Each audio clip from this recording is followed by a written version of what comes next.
Hello and welcome to 2837 College Avenue. We are here for the 2021 American Institute of Architects home tour. I'm Steven Halliday. And I'm Jason Eggenburger. And we are partners at 97W in Fort Worth, Texas. A lot of people ask us why 97W, why did you name your firm after that? And so it's the longitude of Fort Worth, and that's the place that we practice, and we think of it as it was one time a frontier, and so we think we're on the frontier of architecture, and we try to implement that into our designs. This project originated when some friends of ours, Jennifer and Justin Grissom, came to us with the idea to build on what some people would consider maybe an underused or underdeveloped lot in sort of a fringe, I guess, neighborhood that's adjacent to the train tracks. Several of the lots around this area are unused and have been vacant for many, many years.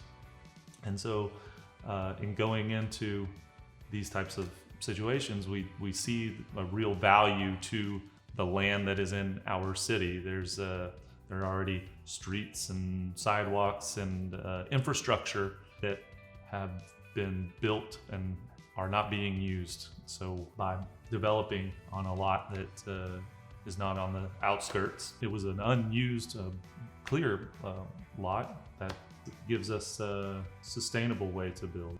We chose 97W because we'd seen some of their work. We knew that they understood the neighborhood and they understood our vision for what we wanted. We knew that their design would complement the parts of our life that we most wanted to highlight as with a custom build. And really working with 97W was great. We had an initial idea for what we wanted to do, just sort of a rough sketch on paper.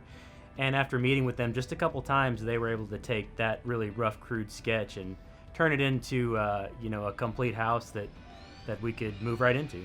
So from schematic design really was a very quick process. We spent a couple of iterations and really the owner fell in love with the house as it was designed and developed construction drawings and went to the city to submit and realized that we had some issues with some of the materiality that we had selected. And so basic zoning in residential zone neighborhoods does not allow anything less than 50% masonry cladding. And so this house, while it has masonry elements, is not 50% on all facades. And so we developed what we felt was a very appropriate design for the neighborhood, and it respected scale and all those sensibilities, and had 50% masonry presented to the street.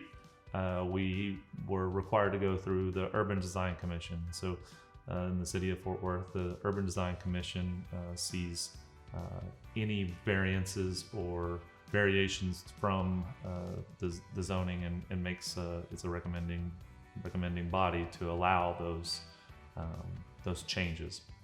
And so the owners just wanted to ask, why do all houses have to look the same?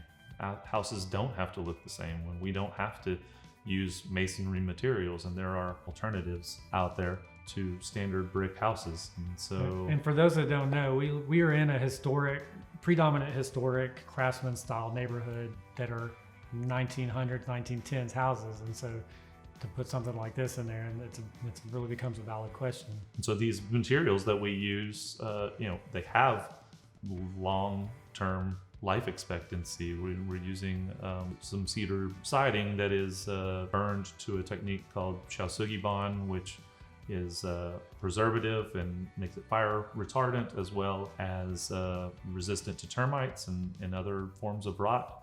We're using a bonderized metal as a rain screen above, which is a strategy that then puts the entire facade in shade and creates an air gap behind that allows for sort of passive cooling. And then we've used a thick bed stucco for sort of the mass elements on the front of the elevation, and also for the fireplace on the back of the elevation to the backyard. The design of this house is really to minimize the footprint of the house on the overall lot. So this is a 50-foot by 150-foot lot, and the actual footprint of the house on the ground is just under 1,000 square feet. The upstairs is actually slightly larger than the downstairs, with about 2,200 square feet of total under roof square footage. The point of that was to sort of hold that front line to maintain the existing frontages of houses along the street, and to sort of fit in with that sense of scale and the streetscape, but also to maintain and preserve as much backyard for outdoor living, for gardening. The owners are avid gardeners and outdoorsy people, and so there is sort of an idea that this house, lives for them, but also gives them as much room outside as possible. And so the procession from essentially the sidewalk up the street, we rotated the drive so that there is sort of a really strong mass that you see from the street.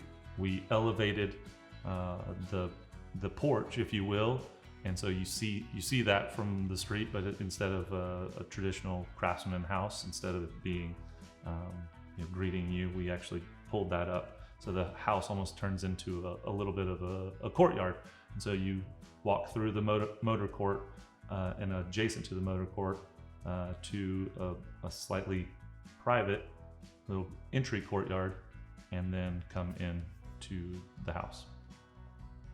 Yeah, one of the things that 97W was able to do that was really unique was combine the practical and the beautiful. I mean, the house looks great, but it's not something that we have to treat as precious. One of our favorite things in the house was sort of unexpected. We built a front room, and we just had it for some extra space, and it turned into our favorite room with the trees coming in. So it's a little different every season. We get to watch the trees bloom and really feel kind of like we're in a tree house, and it's a way to get away from everything else we need to do in life and just kind of relax together, or by ourselves, or if we just need a quiet space. I guess my favorite part of the house is probably the stairs and the stairwell itself. It's just the act of going up the stairs is sort of a basic and meaningless thing, but you do it every day. And I love to look at the stairs and the detail, the way that it all comes together and the way the light comes in. And it's something I look at pretty much every time I walk upstairs, which is not something I imagined when we were putting this house together, but it's a really nice feature. As a formal element, the house itself is a simple partie. So it really is two simple masses.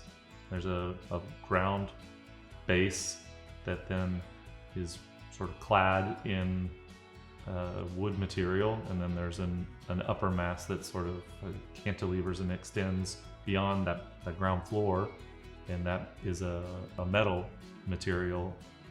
Think about these things sort of as the project is getting developed. You have materials in your brain as the project formally takes shape. So not only is it important to have a strong architectural partner, but it's also very important to have a strong partner for construction. And we had that in Bogle Constructs with Brian Bogle. Not only was Brian with us during the conceptual design phase, but he stuck with us throughout the entire process towards the end of construction. And he's actually still a valuable partner on this house when we need help today. So that's also something that you shouldn't take very lightly. I think there's a reason why we're sitting here today talking about this house, because it's different, and usually the different thing is the hard thing. So if you go into it and you have a good partner and you approach it together with the right mindset, then you can end up with something like this that's really interesting, and just know that it's going to be a little bit more work, but it's going to be worth it.